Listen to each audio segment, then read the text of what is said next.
Praise the lord. ప్రభువైన యేసుక్రీస్తు నామములో ఈ ఉదయకాలమందు మీ అందరికీ కూడా శుభములు తెలియజేస్తూ ఉన్నాను. ఈ లెంట్ డేస్లో చాలామంది ప్రత్యేకమైన ప్రార్థనలలో పాల్గొంటున్నారు కనుక యేసయ్య శ్రమలను తలస్తూ ప్రార్థనలో సాగుతున్న వారందరికీ కూడా ఈ ఉదయకాలమందు ఒక సిలువ ఘట్టాన్ని మీ ముందు ఉంచాలని ఆశిస్తున్నాను. ప్రియ దేవుని బిడ్డలారా, ప్రభువైన యేసుక్రీస్తు సిలువ కాలంలో ముఖ్య పాత్ర వహించిన వారిలో రోమా గవర్నర్ పిలాతు ముఖ్యుడు. ఇతడు రోమా గవర్నర్లలో ఐదోవాడు. ఈ గవర్నర్ ఐదోవాడు. ఇతని పేరుకు అర్థం ఏంటంటే ఈటే అని అర్థం ఉంది. పిలాతు అంటే ఈటే అని అర్థం ఉంది. ఇతడు ఈటెలను విసిరే పటాలమునకు నాయకుడని, ఇతడు బానిసలుగా నుండి విడుదలైన వారు ధరించే ఒక విధమైన టోపీని ధరిస్తాడు. అందువల్ల ఇతడు ఒకనాడు బానిసగా బ్రతికి తదుపరి స్వతంత్రుడయ్యాడని తలస్తా ఉంటారు. ఇతడు పొంతు అనే జిల్లాలో యుద్ధములు చేసి జయించి ఉన్నందువల్ల పొంతి పిలాతు అని పిలిచేవాళ్ళు. క్రీస్తు జీవించి సేవ చేసినటువంటి కాలంలో ఈ పిలాతు అని ఆయన ఆ ప్రాంతానికి గవర్నర్గా ఉన్నాడు. అయితే ఆయనను విచారించి శిక్షించుడు చేతను పిలాతుకు యేసుతో పరిచయం పెరిగింది. సహజంగా రోమా రాజ్యములో గొప్ప పండగల ఉత్సవాలు జరిగే సమయాలలో రాజ్యములో ఎక్కడైనా కానీ అల్లర్లు జరుగుతాయేమో అన్న ఆలోచన చేత గవర్నర్లు అచ్చట మకాం చేస్తారు. ఎక్కడైతే ప్రత్యేకమైన ఆ పండగ జరుగుతుందో, ఇక్కడ జనం ఎక్కువ ఉంటారు అనుకుంటారో, ఏ గొడవలు ఏ కలహాలు రాకుండా గవర్నర్ అక్కడికి వెళ్ళి తన సిబ్బందితో డ్యూటీ చేస్తాడు. ఇప్పుడు యెరూషలేములో పస్కా పండుగ జరుగుతుంది కనుక పిలాతు అక్కడికి వచ్చాడు. అప్పుడు అతడు ఎక్కడున్నాడు అంటే ఆంటోనియా కోట అనే దానిలో నివాసం చేసేవాడు.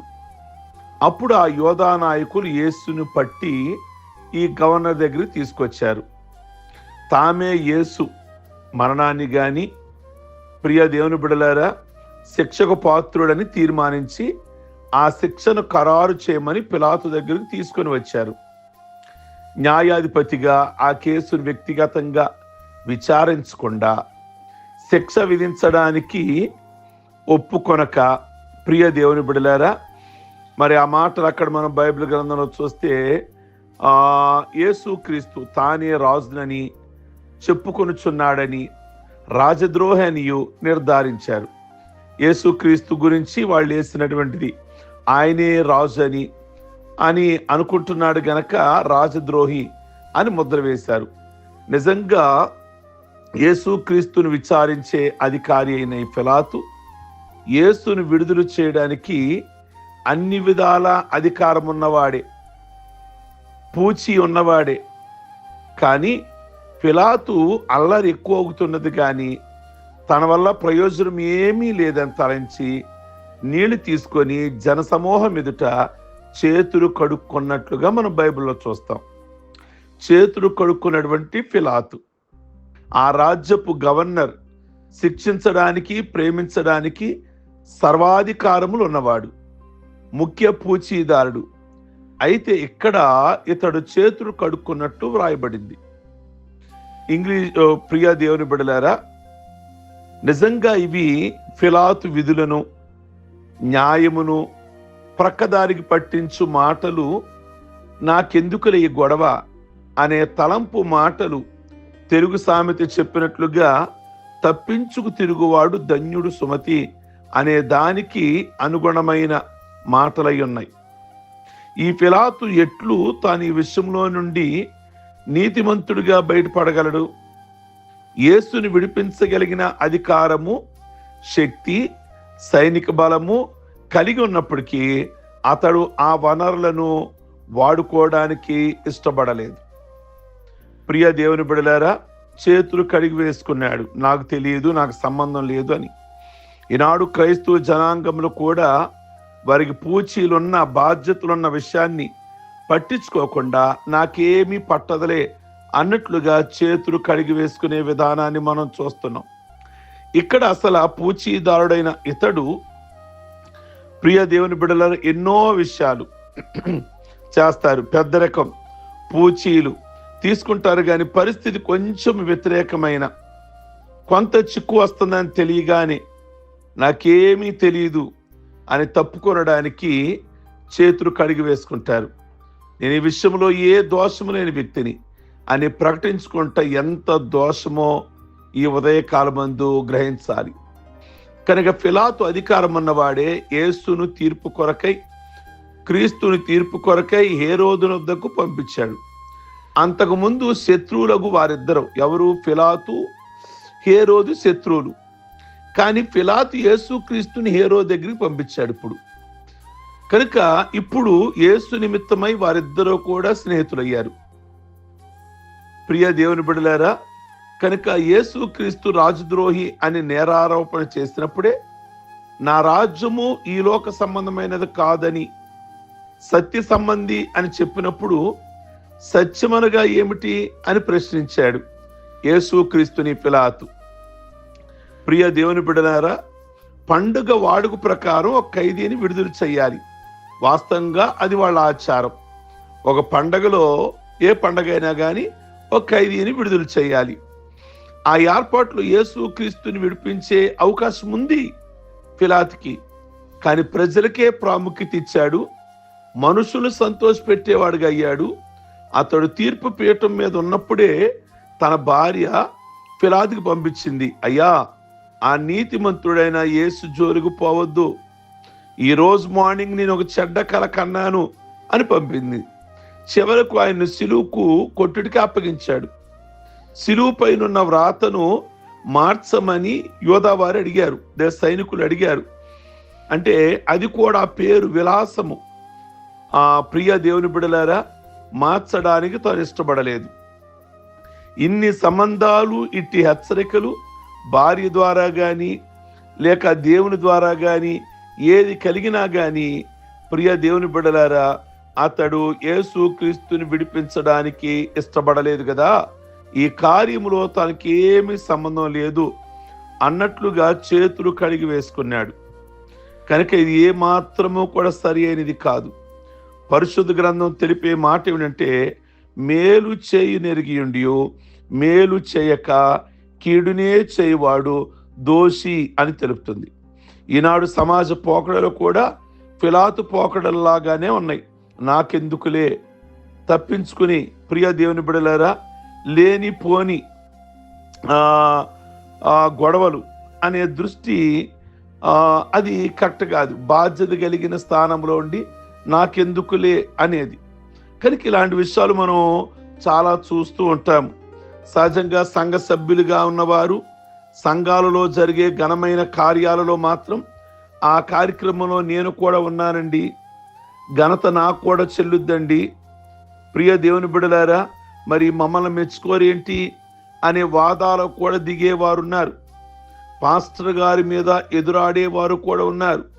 అదే సంఘములో ఏదొక అవాంఛనీయ సంఘటన జరిగిందంటే నేను కూడా అందులో పాత్ర ఉన్న వ్యక్తిని బాధ్యత తీసుకోవాలి కదా. అదేమో తెలివిగా తప్పించుకొని ఇందులో నాది ఏమీ లేదండి, కనుక అది కరెక్ట్ కాదు. ఘనమైన దానిలోనేమో నా పాత్ర కూడా ఉందండి, కనుక అది ఏదైనా కానీ సంఘ పాత్రలో ఒకవేళ తేలిపోయింది, అందులో నేను లేనండి అంటే నీవు కూడా పిలాతుకు చెందిన వాడివే అంటే బాధ్యత లేనట్లుగా, పూచీ లేనట్లుగా ఉన్నటువంటి వాడివే. కనుక చాలా సందర్భాలలో ఏది మెరుగో కుటుంబంలోనైనా కొన్ని సందర్భాలలో భార్య భర్తలు బిడ్డల మధ్య దీనికి నేనే, ఓ నష్టం జరిగితేనేమో నేను కాదు, ఘనత జరిగితేనేమో నేనే అంటే నువ్వు పిలాతు జాబితాలో ఉన్నట్లే. కనుక ఘనత నువ్వు ఎలా వ్యక్తం చేశావో అందులో నా చెయ్యి ఉందండి, నేను కూడా భుజం మోసానండి అని అంటామో ప్రియ దేవుని బిడ్డలారా. అలాగే ఈ విషయాల్లో కూడా ఏదైనా కుటుంబానికి నష్టం కలిగినా, సంఘానికి నష్టం కలిగినా అందులో నేను కూడా ఉన్నానండి, నేను కూడా పాత్ర వహించా, లేదా బాధ్యత నా మీద వేసుకుంటున్నా, ఆ పూచి నా మీద వేసుకుంటున్నా అని పిలాతులాగా ఈ ఉదయకాలమందు మీరు మాట్లాడగలరా అని నేను జ్ఞాపకం చేస్తున్నా. పిలాతు నిజంగా తప్పించుకునే రకం. ప్రియ దేవుని బిడ్డలారా, నేటి సమాజంలో ఇలాంటి వ్యక్తులు మనకి చాలా మంది ఎదురవుతుంటారు. ఏమీ ఎరగనట్లుగా, ఏమీ తెలియనట్లుగా, కేవలం ఘనమైన కార్యాలే వాళ్ళు ఉన్నట్లుగా భావిస్తూ ఉంటారు. కనుక ఏదేమైనప్పటికీ కూడా శిక్ష తప్పించుకోలేడుక పిలాతు. నాది ఏదీ లేదని నువ్వు చేతులు కడుక్కున్నా, నువ్వు పూచి వహించిపోయినా అక్కడ సాక్షి ఎవరు? స్వయానా యేసుక్రీస్తునే కదా. కనుక రేపటి రోజున నీవెలా తప్పించుకుంటావు? ఈ దేహంతో మంచి చేసినా చెడు చేసినా అది తీర్పులోనికి వస్తుంది అని వాక్యం ఉంది కదా. పిలాతు ఈ మాటలన్నీ మర్చిపోయాడా? ఈ ఉదయకాలమందు ఇది మనకు ఒక దృష్టాంతం. ప్రియ దేవుని బిడ్డలారా, ప్రభు రక్తంలో కడగబడిన మనకి ఇది ఒక దృష్టాంతం. సంఘాలలో మరి మేలు కలిగినప్పుడు మనం ఆ ఘనతలో ఉన్నట్లుగా కష్టం వచ్చినప్పుడు కూడా నీ భుజాన్ని మీద దాన్ని వేసుకోవాలి. కనుక దాన్ని నువ్వు భరించాలి. అలాగైతే ప్రియ దేవుని బిడ్డలా దేవునికి ఇష్టమైనది. కానీ పిలాతు మాత్రము ఇందులో సంబంధం లేదు, నాకు తెలియదు, నాకు అవగాహన లేదు, ఇది నాకు సంబంధించింది కాదు అని చేతులు కడుక్కొని ప్రభువైన యేసుక్రీస్తుని మనుషులకు అప్పగించాడు. కొట్టుకుంటారో, తిట్టుకుంటారో, చంపుకుంటారో, సిలువేసుకుంటారో, ఉమ్మూసుకుంటారో, కొరడాలతో కొడతారో అని అప్పగించి నిజంగా అతనికి మనశ్శాంతి ఉందంటారా జీవితంలో? ప్రియ దేవుని బిడ్డలారా, నెమ్మది కలిగి జీవించాడంటారా? ఎక్కడ పడుకున్నా, ఎక్కడ నిలబడినా అది గుండెల్లో ఏమవుతుందంటే గుణపంలా గుచ్చుతూ ఉంటుంది. నీవే కారకుడు కదా. పైకి నీ ఒప్పుకోకపోయినా, అంటే నువ్వు అధికార పోస్టులో ఉన్నావు గనక నిన్నెవ్వరూ కూడా అడగలేకపోవచ్చు. కానీ నువ్వు ఇంటికి యజమాని అయినప్పటికీ, నువ్వు సంఘానికి కాపరం అయినప్పటికీ కూడా నీ దానిని, నీ లోపల నువ్వు గమనించాలి. అది ఇతరుల మీద నెట్టేయటం కాదు, లేదా నోరుందని ఎదటి వాళ్ళని నోరు మూపించడం కాదు. ఆ విషయం 10 మంది దగ్గరికి తీసుకున్నా కానీ నీ పక్షంగా న్యాయంగా మాట్లాడే విధంగా నీ ఉండాలి. ఈ రోజున పిలాతు అధికారం ఉందని మాట్లాడిచ్చాడు, లేదా చేతులు కడిగేసుకున్నాడు.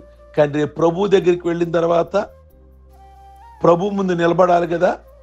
ఈరోజు నువ్వు న్యాయాధికారి పిలాతు, రేపు ప్రభు దగ్గర ఆ తీర్పులో నువ్వు కూడా ఒక సామాన్యుడివే కదా. ప్రభు జడ్జిమెంట్లో నీకేమని వస్తుంది? కనుక అలాగున చేతులు కడుక్కోమాకండి. ఘనతలో ఎంత పాత్ర ఉందో కుటుంబంలో, సంఘములో, ఒక సంఘానికి ఎవరి ద్వారా నష్టం వచ్చినా కానీ అది నీ భుజాల మీద కూడా వేసుకొని, అందరూ వేసుకొని ఆ బరువు దించేదాకా ఆలోచించాలి. కనుక చేతులు కడుక్కోవద్దు. ప్రియ దేవుని బిడ్డలారా, బాధ్యత కలిగిన వారిగా ఉందాం. ప్రార్థించుకుందాం. సర్వశక్తి కలిగిన తండ్రి, నిజంగా పిలాతు తన అధికారమును దుర్వినియోగం చేసుకున్నాడు. యేసుక్రీస్తుని విడిపించడానికి అన్ని విధాల అవకాశాలు ఉన్నాయి, కానీ ఆ అవకాశాన్ని ఉపయోగించుకోనలేదు. మిమ్మల్ని సిలువ మరణానికి అప్పగించి ఉన్నాడు.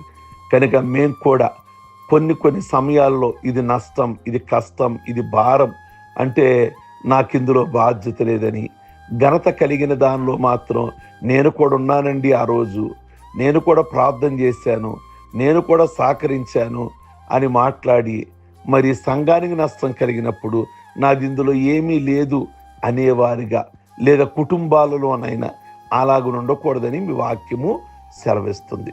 కనుక మీ వాక్యాన్ని ఎదిగిన వారుగా మేము తప్పించుకునే ప్రయత్నాలు చేయకుండా నిలబడగలిగిన వారుగా మీ యొక్క ఆత్మను మాకు దయచేయమని ప్రార్థిస్తున్నాం. ఈ ఉదయకాలమందు పెళ్లి రోజులు, పుట్టినరోజులు, అలాగే రక్షణ పొందిన రోజులు చేసుకుంటున్న బిడ్డలందరినీ ఆయుష్ ఆరోగ్యాలతో నింపి మీ నామానికి మహిమ తెచ్చుకోమని యేసు పరిశుద్ధ నామములో అడుగుచున్నాం తండ్రి. ఆమేన్. God bless you. ప్రభు మిమ్మల్ని దీవించును గాక.